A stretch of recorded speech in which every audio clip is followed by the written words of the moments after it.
Hello বন্ধুরা, আমি সপ্তপর্ণা আর আমার একটি নতুন ব্লগে আপনাদেরকে অনেক অনেক স্বাগত জানাই। আর এই ব্লগটা হচ্ছে এই বছরের আমার শেষ ব্লগ।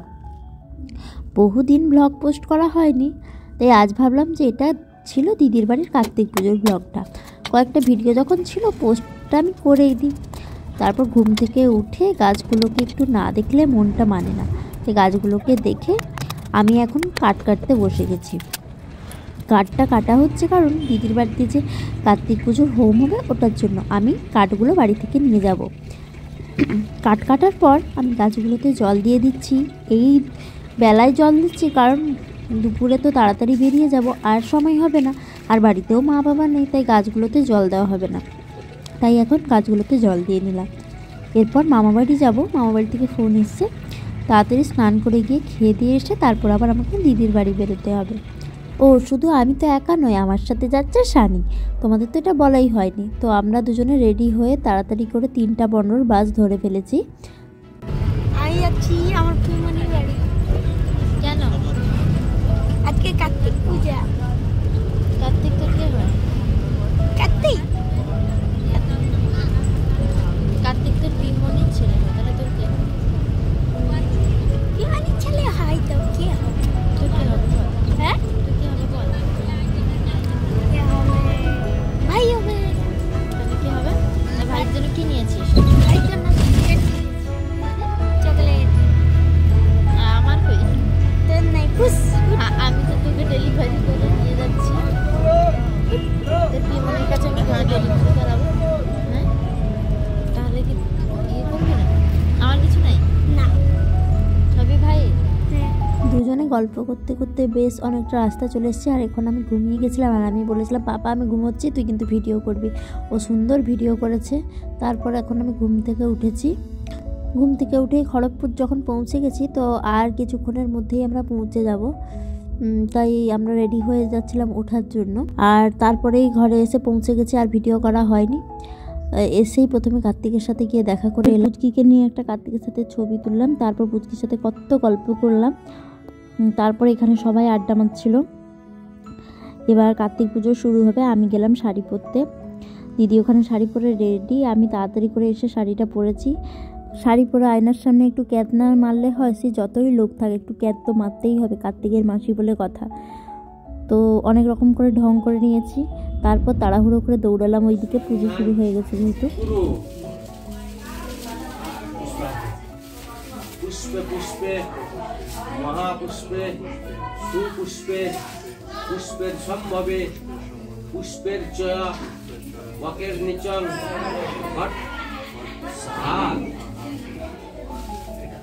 ফলপত্র মূল্যপত্র ভো নমঃ খণ্ডাৎ খণ্ডাৎ পরহন্তি সর্বখণ্ডা সুকহরি ওম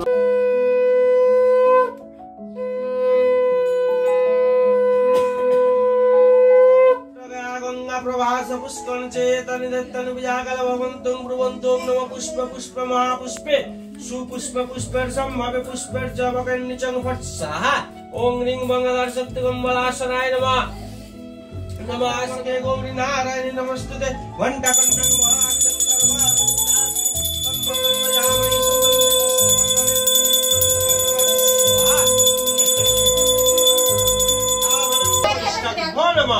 कार्तिकाय नमः ओम षष्ठी पुण्यं भवन्तु ब्रुवन्तु सर्वमंगल मंगल शिवे सर्वत्र साधिके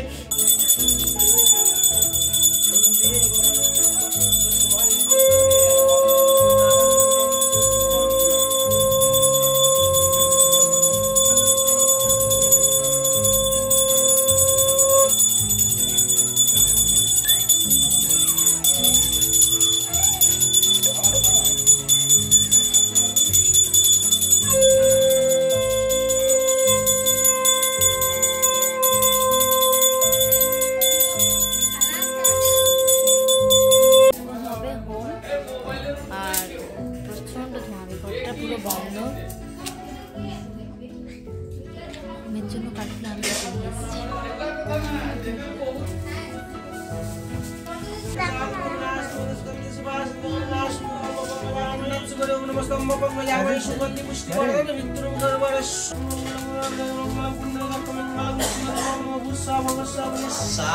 আর পাপা খাওয়া দাওয়া শেষ করে আমার কাছে চলে এসেছে এখানে বসে কার্তিক পুজো দেখবে বলে।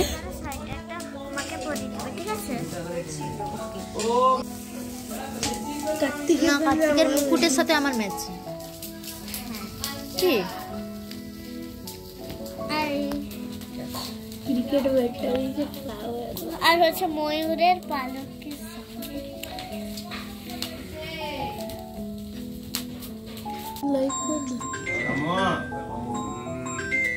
আয়তি ভারতী গঙ্গা যমুনার্থী সরস্বতী বিশ্বরূপস্য ঋষি পদ্মে পদ্মালয়ে শিবে সর্বত্র ওম তৎসৎ বিষ্ণু নামে কার্তিকায় স্বাহা। কার্তিক পুজো আমি আগে কখনো দেখিনি, এই প্রথম দেখলাম। আমার খুব ইচ্ছে ছিল আমি দিদিকে কার্তিক দেবো, তবে আমার ইচ্ছে ছিল আমি পরের বছর দেবো কার্তিকের সাথে লক্ষ্মী। তো কি আর করা যাবে, অন্য কেউ দিয়ে দিয়েছে যখন। তো পুজো দেখার জন্য যে বসেছিলাম, হোম যজ্ঞ হচ্ছিল, বসেইছিলাম, এত ধোঁয়া, আমাদের তো নাজেহাল অবস্থা, চোখ থেকে জল পড়ে পড়ে চোখ ব্যথা করছে, মাথা ব্যথা করছে, সেই একাকার কারণ। এবার সবাই প্রণাম করছে, প্রথমে কার্তিকের মা বাবা প্রণাম করছে, তারপর আমরা সবাই প্রণাম করে এবার যাচ্ছি খেতে। কার্তিকের বাবা